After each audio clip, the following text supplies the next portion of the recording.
Alright guys, I know it's been a while. Just wanted to give you a little update video. Really haven't had anything going on. I do have a little surprise. The Pro Charger is back. Now I did make a video on this a couple videos back saying what I liked and what I didn't like.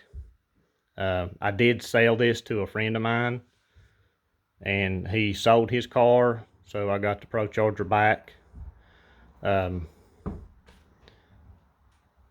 I have about the same amount in it as what I bought it in the first place, so I'm not really out any money other than shipping. He didn't have no use for it. But we are going to just run this and see where it takes it. This is the P1X head unit. It is a smaller head unit than I would like, but I am going to max this little blower out. It'll be max probably on just the pump gas setup, honestly. But I'll plan on sending this back in to have it upgrade to a D1X. I think Pro Charger told me they can upgrade it to a D1X, but to get into the F-Series line, you have to get a whole different head unit because it's a bunch of internal parts and the housing and stuff's different from the way I took it. But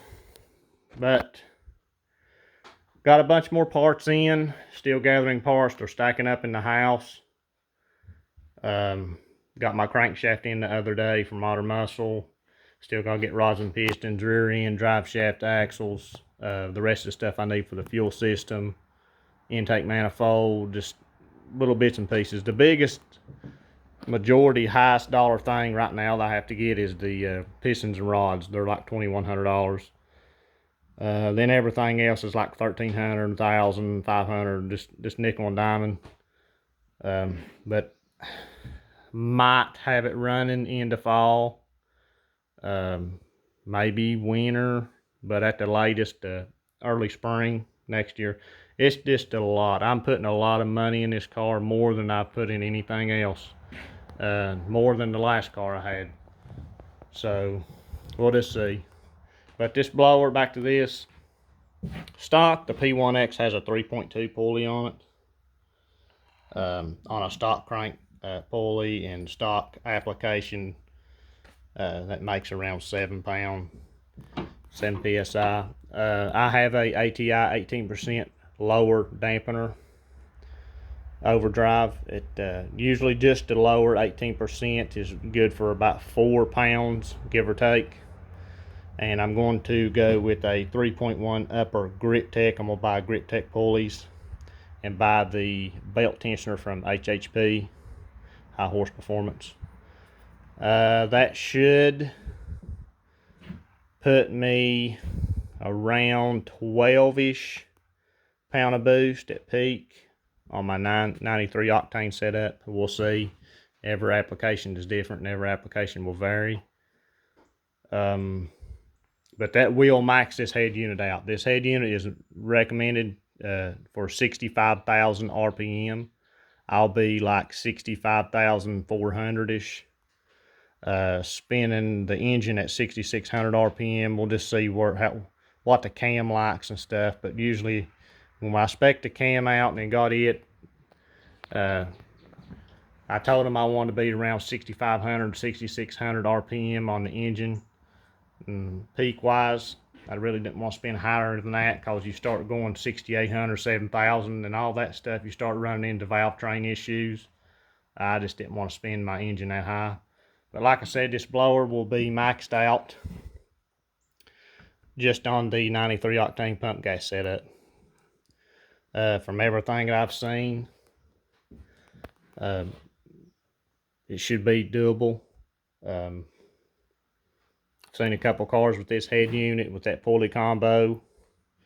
Now granted, every build's different. They was making 725, 730-ish on 93 pump gas, but I've got a little bit bigger cam than what they was running. A couple of different things are different on my build, so we'll see.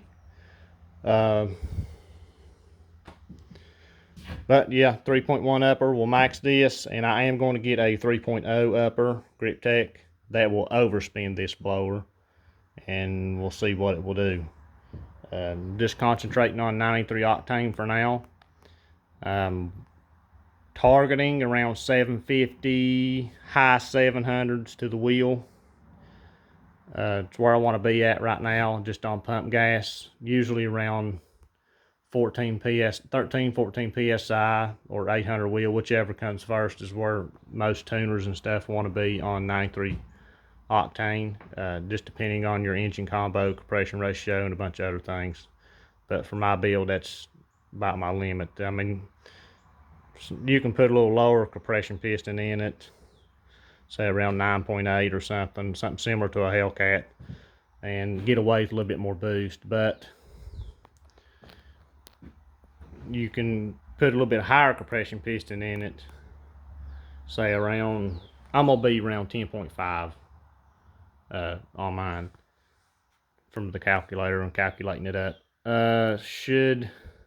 You can do that and run a little bit lower boost and make the same powers versus somebody that's got lower compression having to run higher boost, if that makes sense. But we'll see. I am going to send this in to have it upgrade to a D1X later on. And we'll see where the car lands on the quarter mile stuff.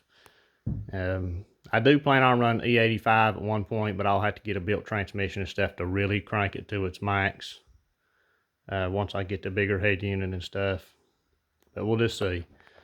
That's all for now. Just wanted to give a little update. Like, share, and subscribe. Thanks.